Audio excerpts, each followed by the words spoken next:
Roger Williams University is hosting a crisis management seminar on May 3rd at their Providence campus. Crises, whether a natural disaster, cyber attack, or financial instability, can have severe repercussions if not handled properly. This is where crisis management plays a pivotal role. Join Roger Williams MBA students and expert speakers to learn how to prepare for the unexpected. The program is totally free and open to the public. You can register online at rwu.edu/events/crisis-management-symposium. This is the Bartholomew Town Podcast. You have a new solo record, and the first couple of singles are just awesome. It's definitely like this semi-new direction, but it's sort of on the same trajectory. It's really cool. What's going on with that? I mean, it's like really exciting. Thanks, man. Well, I wrote the songs on a piano right after a breakup with this person who I've known and first dated 10 years prior to writing those songs. And so we dated back in high school, and then 10 years later we got back together, and then we lived together, and then we broke up. And then we broke up right after moving to a new place together. And then I moved back to the house in which I had spent all of my other years through my 20s, where I lived with most of my band, Ravi Shavi. And so I wrote that album on a piano that had landed up there, was belonging to our bass player's grandmother. And I didn't really know how to play piano, but for some reason it felt right to write the songs on that. And so that's probably what you're hearing in terms of like a departure. Yeah. And I feel like when because you're like a great guitarist, like you do your thing extremely well. And like, as far as definitely just total command, you know what I mean? Like of the song, it's not flimsy, like you're in command. And sometimes people have like an innate ability to play piano because they took lessons when they were like 5 years old or something like that. But I feel like rhythm guitarists that sit down at a piano, there's this really spectacular, unique thing that happens. And I kind of feel like I might be misreading this. You might actually be like this amazing classical pianist, but I get the feeling that it's like the songwriter playing drums. You know what I mean? It's like, it's a different animal than the great drummer. The same thing applies to the pianist, the songwriter playing piano. Is that a fair assessment? I think so. Yeah. I mean, I definitely didn't have any classical training at guitar nor the piano, but definitely not the piano. And yeah, it just brought something else out in me in terms of, just things that, for instance, just following the melody as opposed to having these sort of trappings that you sort of enter when you play guitar. Like with anything, if you don't do it that often, it's hard to be stuck in a rut, so it was kind of like that. And I think also part of it was, I won't lie, I think there was like a certain romanticism of like the Heartbreak album being written on a piano. It felt right. It felt like it had enough richness in tone and all this, like, to match the intensity of the mood that I was experiencing. You know what I mean? Yeah. When you're on tour for this record, which I know you have some dates coming up with Deer Tick, and then including the Ocean Mist, and I saw you have a record release party at Machines with Magnets in Pawtucket. Are you going to play keyboard, or like is there going to be like a truck that rolls in and there's a piano, or maybe it's the old trick where you like have a hollowed out piano and you put a keyboard inside of it? Like, what's that going to look like? I wish I had talked to you before planning the show. Actually, no, I'm going to play guitar at the show just because I have the lovely and talented Liz Eisenberg playing in my band, playing piano and also singing. And Liz also sang all the female backup parts on the album as well that you hear. So I was like, let me defer to somebody who has a better touch with the instrument than I do, for the live show. Yeah, Liz is such an interesting musician. I think I first saw Liz playing with Death Vessel.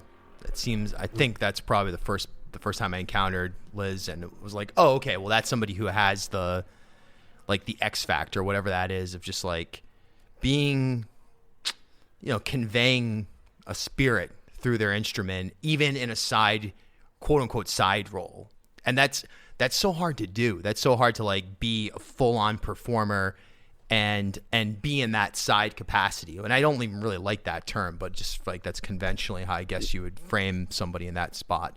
And when you're on tour, I understand you're going to have a couple of the guys from Deer Tick backing you up. It's gonna be kind of like it's certainly a unique band, but also parts of your life. It's like part Ravi Shavi, part Happiness, part various Providence collaborations. Talk about that. Yeah, I mean, it really just came together in a way that was, parts of it were practicality wise, just what makes sense on a tour. Chris and Dennis, the rhythm section for Deer Tick, obviously we're opening for them. So that solves a lot of like the troubles that come with bringing like a 6-7 person band on the road. And so, but beyond that, of course, like they're just so talented, and that's the reason, the reason the album exists in the way that it does is because of Dennis Ryan's incredible mixing and producing and engineering that he did on that. And Chris Ryan played bass on that as well. And you're right. I mean, you said it better than I do. Than I can. It's just, it represents all these little pockets of my life. And so, having Shah Jahan from Ravi Shavi, who I know you just did a podcast with him, and then with Chris and Dennis, and then bringing Liz in, who actually recorded all of her parts remotely with Chris. So I was never really expecting to play these songs in person with the people who actually recorded them. So that was kind of cool. It was almost like we made, when people talk about like they make a movie together and then they all hang out at the wrap party, like it's like that, but we never even got to make the movie all together. But now we're just at this like wrap party. So you recorded this in Deer Tick's studio? Is that where this was, or how did you actually this was recorded in our basement at Alston Street, which is what some people lovingly called the Pain Palace, which is also one of the singles that just came out. So Dennis brought over his gear, and we recorded it there. It was just me and him that started out I was on piano and he played drums. And so we recorded everything like that first. And then, slowly over time, over the course of probably 2 years, we remotely tracked, of course, through the pandemic. And, it was cool. It was like, we got all the really juicy core contents of the songs, recorded really fast, and then took our sweet time with the details and the ornamental arrangements and all that. That's fun. So you actually recorded piano and drums simultaneously, or did you like track piano and then he popped drums on? What we did was he played like a maybe a 30-second, or maybe he played about a minute of drums to what he felt the main beat of the song was going to be. Yeah. And then we looped however many bars of that, and I played the piano and sang over that loop. So that was the method for each song. We like had the drum track, then I would record piano and vocals, then we moved on to the next song. It was all done really quickly, honestly, within probably about a week. Yeah, well, it has that feel. It has like a not overthought, overproduced type of feel at its core. At least the two singles that are out right now that I've heard, it has that. Or it's not like the sloppy Neil Young, Tonight's the Night, like shoot pool until 3:00 in the morning, do a bunch of drugs, and then go play like 10 songs, record like 10 songs at 3:00 in the morning live. But it still has that, it definitely doesn't sound synthetic, I guess. So it's really interesting that was the approach, that there's a human hand there's human hands as the driving rhythm underneath everything, between piano and drums. Even if it's a loop, it still has that flavor of like, it's definitely not a Bruno Mars song. Thank you for that. And what was really sweet about this recording, now that I'm thinking about it, was that like the songs felt good and complete, even just on piano and singing. So like to me, that was a real, I guess, just a comfort to my nerves and some of like the OCD stuff that happens, in the studio or like when you're making an album. I was able to kind of just tune that stuff out, or it really didn't become a factor because I knew the songs were there. So whatever we did with them, as long as like the mics were set up nicely, which I knew Dennis would do, I felt like I could just trust the process. And of course, like allowing Dennis to make a lot of like the crucial creative decisions was super nice in terms of just like, okay, like I have complete and total trust in my collaborator, and I'm going to let them make these decisions that normally, like, I feel like I've tried to do a lot in the past. Yeah, there's no question. I recorded a record last year completely by myself here in my bedroom, and it was all right. It was kind of actually mostly older songs that I felt like I had to get out into the world, or else, I was like, well, what if I die? Seriously, like I was like, what, these songs would not exist in a format that I'm remotely comfortable with. And now I'm working on something that I'm still basically recording by myself. I did do the drums at Big Nice, which was primarily from a practicality standpoint to go into the studio and have somebody engineer drums because I'm playing all the instruments. But what a nightmare to not have a collaborator after mostly working with collaborators, be it producers, bandmates / producers. Just basic decisions are so hard to arrive at a conclusion for. Like, yeah, that vocal take is good enough and it's not going to be sung better, so let's move on, or that tempo feels good. And it's this huge struggle for me as an artist where it's like, I just need somebody else with me to be like, yeah, that's good. That sounds good. Like, what are you talking about? That sounds great. Or no, this song actually kind of sucks, or I think that it needs more work. So it must have been really fun to actually have a collaborator that you trust, that takes these songs that you know the songs there, you've written them, you feel it, it sounds good piano and vocal standalone, but now you have that relationship that's both adding when necessary to the track, but also like validating what you've already done, I'm guessing. Yeah, for sure. Yeah, and like you said, like those I think those solo expeditions can be super rewarding ultimately, but yeah, in terms of not having it become this sort of feedback loop, to have Dennis on this album as like a producer outright was really amazing. And yeah, when you can just trust someone's taste and you almost hold their taste in a higher regard than your own taste, like that's like how I felt about working with Dennis. You had a really great show on Saturday night. It was really fun because I had a show here at the Loft, and then a few of us went over after our show here was done, and we had a pretty decent turnout here.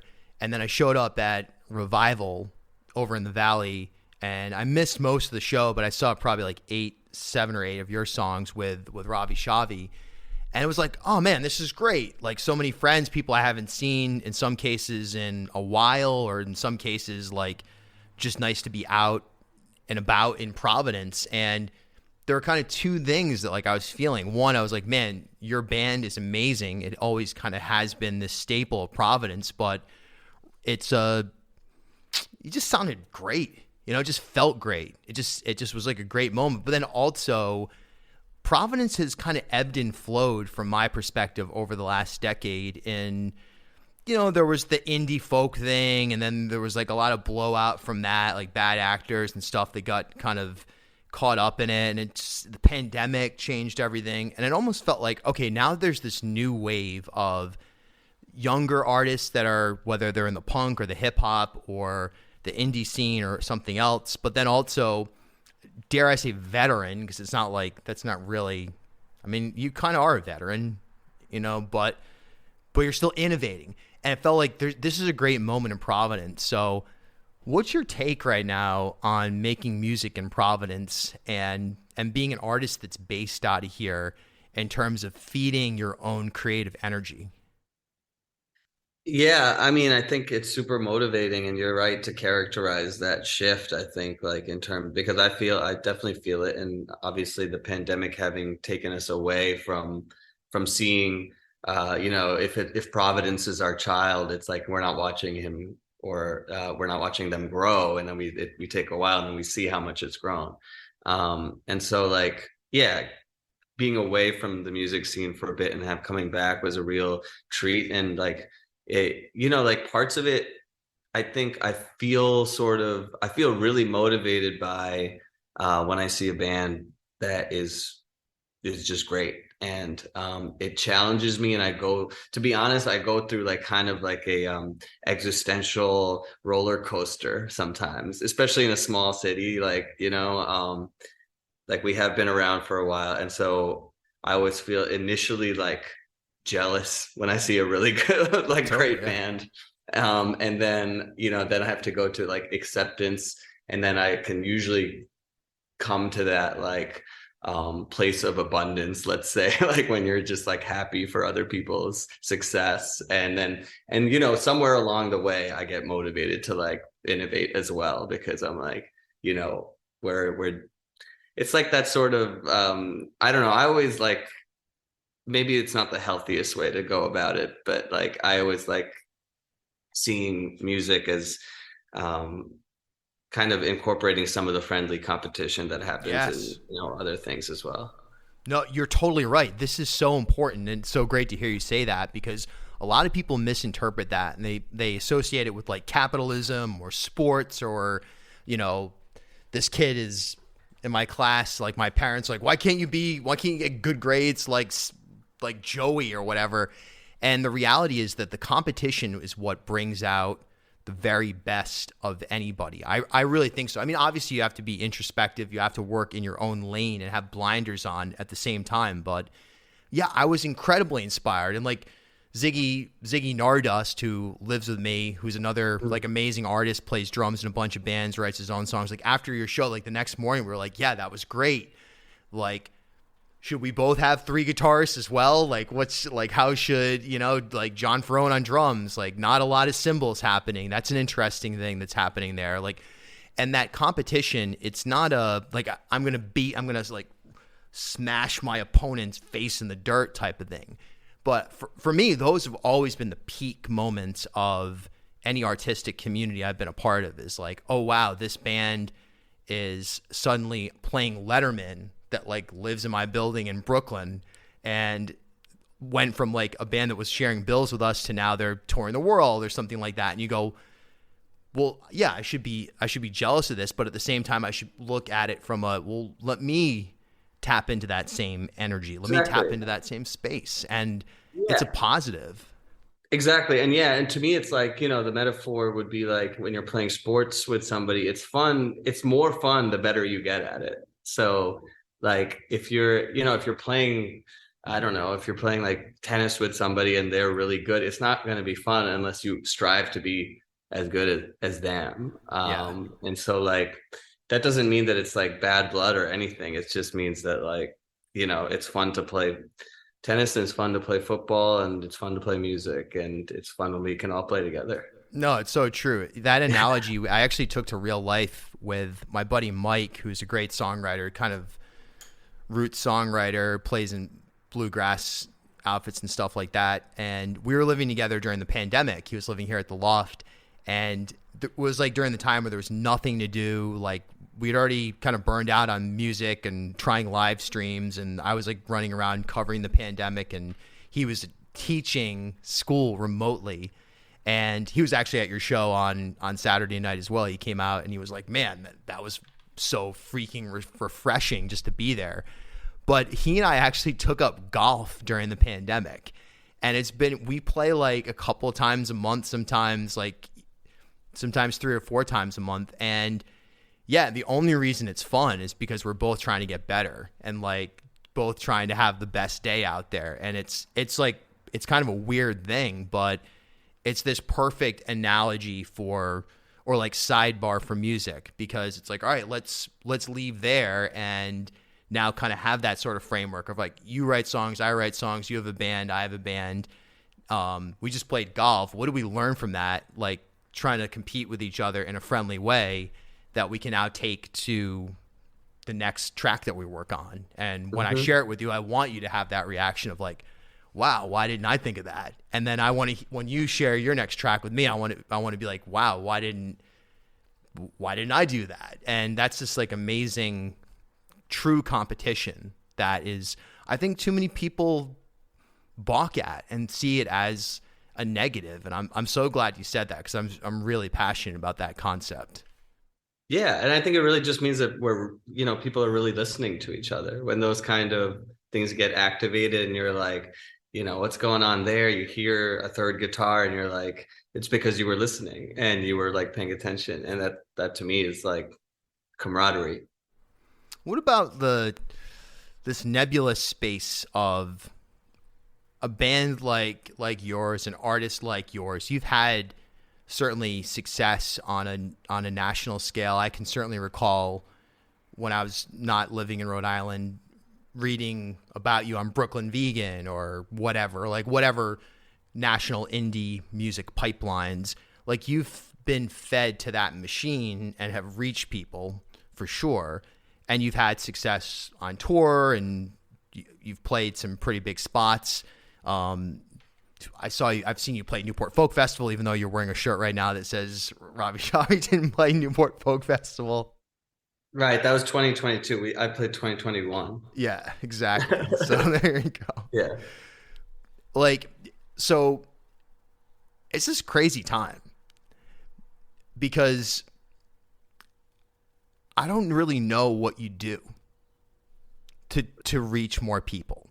Like, okay, sure, you can make a bunch of TikTok videos. You can get, if you strategize correctly, and obviously a ton of good luck, and obviously, number one, make great songs, great tracks that really touch people. Obviously, great performances. But assuming that you're there, which I'm sure you are, like, okay, so you submit your song to get on various playlists, or hope that some buddy of yours that works at a pizza shop who used to date a girl who writes for Pitchfork is going to review your album.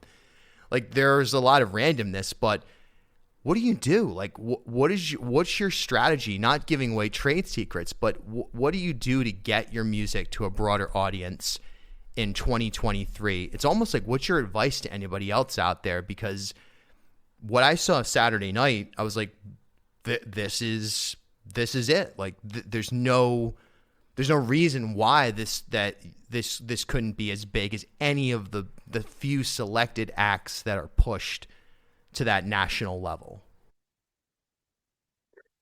Yeah, I mean, there's nothing you can do. Right. It's just like, I mean, I if I had the answer to that, I don't know that we would have been playing that show the other night. Sure. You know what I mean? But like, for instance, but like, I'm happy to play that show. And I think there's something to be said about operating on a level that isn't necessarily, and I heard this in your conversation with Shaj too, was the sort of mindset that of not being like, this is my day job, or this is my sole financial situation, or this is how I make all my money. And music is not how I make most of my money. So I don't know that I have the answer for that, but I can tell you what in my experience has been super helpful is just get excited about your own thing and try to excite as many people immediately around you, in the same room, starting with the same room, and then starting with your best friends growing up, and get them to your show, and then they'll tell their friends and they'll get excited. And I think it really operates kind of in my experience as like like a virus of like excitement, and if you can spread that to other people, and that's something you can control, I think, as a person, for the most part, is how excited you are about your own thing. Yeah, I completely 100% agree with that. that it's contagious if you create your own world, your own universe, and it's like, how can more people get exposed to that world? And if it seems like an interesting place to visit, then more and more people will want to visit it. And then slowly but surely, or even perhaps in a sudden moment of like, holy, wow, this is like not overnight, but like it can very quickly happen as well. But if you create that universe, more people will magnetically be drawn to it if you maintain the enthusiasm for it. And Exactly. Yeah. And I think like, I'm at this stage in my career where I have hit certain, I guess, what benchmarks that I had been sort of working towards for a long time through my 20s. And it's funny, like you'll hear this a lot, I think, is when I stopped kind of actively trying. Things came along, like a manager and booking agent that I've been working with, and finally getting a writer on tour and things like that. Like those came a lot of the time from when I had stopped putting my mental energy in that place. Of like, how do I make it, and things like that. So I think just allowing the world to kind of function without your will sort of forcing chance, I guess. yeah, I mean, without sounding too like woo woo. no, I agree with that completely. But then there's also another side to it as well, which is being ready to jump right into anything, especially when you have more experience. You can kind of discern what is nonsense and what is like, oh wow, that's like a legitimate opportunity. Like, yeah, let's do that. Like, and not second guess it, and recognize when something like a great opportunity comes along and being prepared for it. Like knowing, okay, cool, I've this email came, this phone call came, this contact came, this situation came up, and I'm ready for it. Like, we can go. Mm-hmm. And in some ways that means planning your life and your job and perhaps your relationship to a certain extent. But I also think that's kind of an overrated way of looking at it as well, where the notion that you have to be like completely independent, you can't have a partner, no other sources of income, like everything on the line. Although there's something that comes from that that's really great that I've experienced, that's like, all right, you're all in. Wow, this is what a world. At the same time, if you're just ready to go when those magical moments happen, that's almost better. Right. Yeah. And I think, it's one of those things where you can always want more, like no matter what. So no matter what level you're at, I feel like you're always wanting more. So there's something to, again, going back to mindset, it's just, that's sort of a game changer. That I've been sort of trying to embrace a lot more consciously in the last couple of years. I don't know if you're comfortable about talking about sobriety as well, if that's something that you'd be open to talking about. But just because I've seen you post and talk about this, how has that changed your life and changed your art, being sober? Oh yeah. I think, I'm starting to feel more comfortable talking about it. And there's certain things that I'm still like, because of, I guess, just lack of experience with talking about it, that I'm still finding the words for these things. But I think, well, let me just preface this, like with this album, Kitchen Weapons, that has been coming out and will be out on the 26th. That was the last album I made before I got sober. And so in a weird way, like putting it out has been this cathartic thing, because I'm almost like releasing the last remnants of my old self. And in a weird way, conversely, it was perhaps like my most sobering mental state that I was in while writing it, even though I was, very much using and drinking at the time. I think I had like sort of a moment of clarity where I kind of gave up I just sort of had already surrendered, but was still using. And so I think that's what comes across in those songs. And even like some of the videos that I had made for the the album. Now looking back almost 3 years later, it's very strange because it's almost like made by a guy who knew he was going to get sober, but I didn't know at that time. It took me actually about, I think, about almost close to a year after the record was done to actually get sober, or after I first wrote those songs.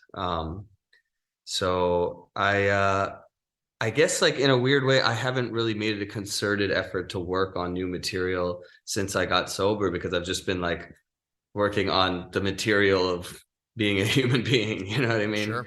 Mm-hmm. And so, I'm in the program, I do the 12 steps, and I'm working through those, and like life is just, first of all, like night and day. So it's almost like music and making songs has taken this, it's almost like trivial on some level, where everything at the stakes had sort of gotten so high in terms of like almost like life or death circumstances, where I was just like, yeah, it's almost like for a while I was experiencing writer's block, and then I characterized it as in sobriety, I mean, and then I characterized it as just, just a break, and a necessary break, because I used to be the kind of writer where I would write every single day for 8 hours, fueled on amphetamines and then eventually booze, and that was I literally every day. So I had put out an album during that time around like 2018 that was like 90 demos on Bandcamp, which since I've taken down. Sounds like Mac DeMarco's latest record, which is like 9 hours long. Yeah, it was shorter than his. And he also got sober, apparently. He recently. did, yeah. Yep. But he's biting my style because I did it before him. No. Yeah, you definitely are ahead of the curve. Yeah, no. It definitely wasn't my idea. But so like, I don't know. I mean, it's interesting because it's such a huge question, and about how sobriety has affected my creative mindset, that it's hard to really put it into words, because I haven't really made a body of work that's come out of sobriety yet. So it's almost like I'm doing the work of living right now, and then whenever the album comes or whenever the songs start coming, they'll come. Yeah, though they will for sure. I mean, I'm sure of that. Like, you're a true artist, and you'll just be that lightning rod once the moment's there. And it's interesting you talk about writing for 8 hours straight and having like 90 demos and all of that, because we're in this age of singles for music, and there are certainly artists that you look forward to a full record and listen to it. I do anyway, and I still listen to records, but consumers of music listen to short gaps of things for the most part. Weirdly, podcasting seems like one of the last audio long form mediums that's there. I mean, people still listen to albums. I mean, that's not exactly fair, but so as an artist now, I mean, I know you said you haven't written new stuff, but how do you think about stuff now in this era of like short attention spans, people obsessing over TikTok, when you're somebody who is a true artist, that it's not like you wrote like 5 songs and you were like, oh cool, my friends say this is the best one, so let me put that one out. It's like, how do you whittle it down, or do you even care about consumer habits and just say, forget it, I'm just going to do my thing? Well, I mean, I think with Kitchen Weapons, it was the first record I really wasn't considering an audience at all, on like any level, not even like Providence. And so that to me was, I guess you can't really reproduce that feeling. It just has to it's like that feeling, where now these songs need to be made, and this is all I can really do, almost like on a survival scale. But nowadays, I mean, I guess like I'm all for it. I think everything exists like kind of as a pendulum swing. So the more fragmented we become as a society, and consume things in terms of 10, 12-second TikTok clips and Instagram things, the more the antithesis is going to be valued and more powerful. So, I see benefits to both ways of thinking, and I probably on a personal level am swinging between those two kind of approaches towards how I consume things, how I make things all the time. No, it's really fascinating, and I don't think I completely agree that there's going to be a significant pendulum shift where people are once again drawn to long form music, and people are, but more the mass consumption habits will swing back there. Yeah, and I mean, even the way I see it is almost like those things exist simultaneously. You know, like in the time of fragmentation, there is also these like long, more involved pieces that you can consume. And I'm one of those people, I think, and it's sort of like cultivated this in myself in the past few years, where I see the value of critique, but I also think it's super important to not get stuck there, to like, there's critique, and then there's, okay, now how do we work with that to produce something that we do like, or like, how do we sort of, what do we propose? What do we do now? Yeah, totally agree. Last question. So what's your, we kind of touched on this, like Providence right now, there's logistical aspects to it as well. Real estate, venues, although venues are actually, there's kind of a healthy diet of venues in Providence right now. It's imperfect in some ways, but there are really cool places like Revival. The DIY scene definitely has a little bit more energy now than it did even over the last couple of years. Columbus Theater seems to be having shows again. Dusk, Parlor, Askew. Mayday is interesting. What do you think of the state? If somebody was like, hey, I'm whatever city, whether it's New York or LA or Nashville, or they're living in, somewhere in North Dakota, and they're like, should I move to Providence to be an artist? What's your take on that? From your standpoint, is the machine in a place where this is functioning, and then what do we need? What's your message to Governor McKee? His daughter is a singer-songwriter, musician, and we've talked about it extensively. Like, he's always asking, what do we need? What does the scene need? What do we need from a real estate standpoint, from a grant standpoint, from an energy standpoint? Like, what's missing? How do we get more of a local flavor at Newport Folk Festival, for example? Like, all these questions. There's people in power who are interested. So I think that they'd be interested to hear what your take is on what our strengths and weaknesses are right now. I think we need less jobs. No, I'm with you there. Yeah. Can we just have a pile of money if Yeah, no. I mean, that is one thing I always heard presidents say, like when they're running for president. I'm like, no, that sounds like a drag. Totally. Yeah. More jobs. No, please. No. Yeah.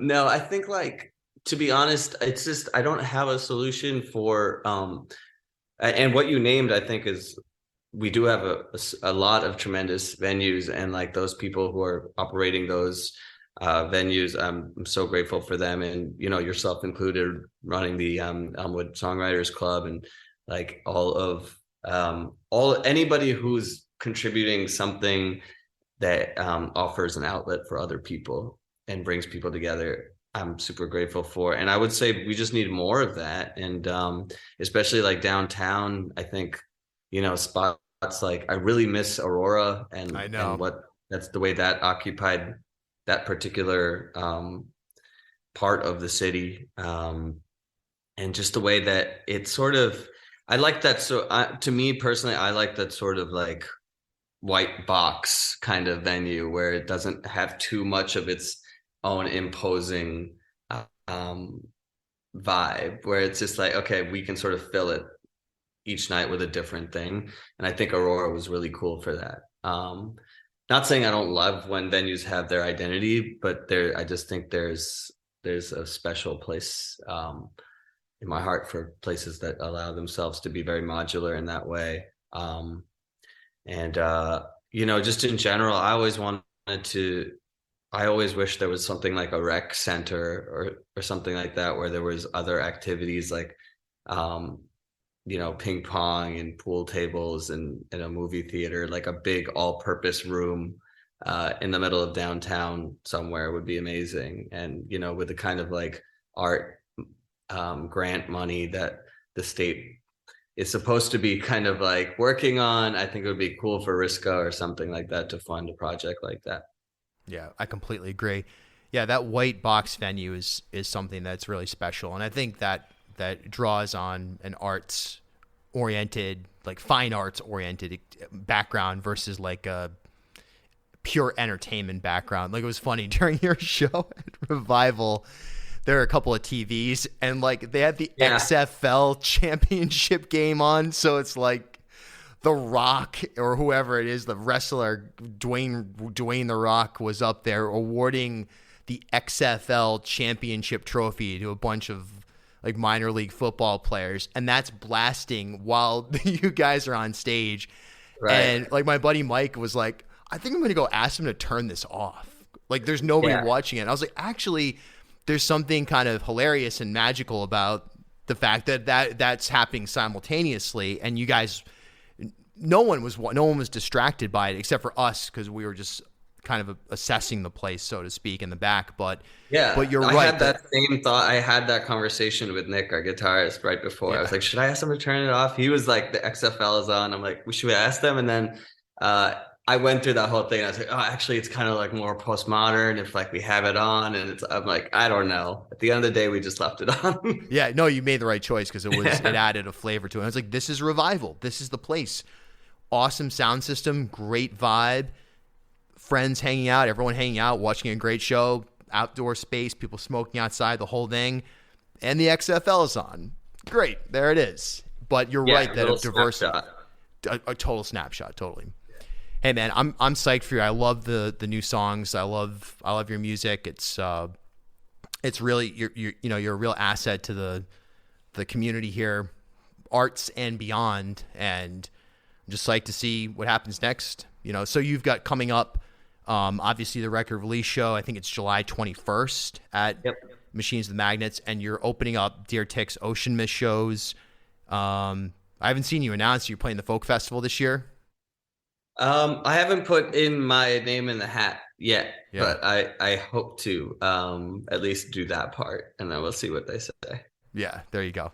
Yeah, but no, I really appreciate you having me on the show, and it's just it's hard to speaking to your question a few questions back about like how do you get to that sort of next level? Like I'm still in that phase where publicity is hard to come by. So like I super appreciate like this is what we have, and you are one of like the main outlets for the Rhode Island music scene. So it's really grateful for your show and for you having me here.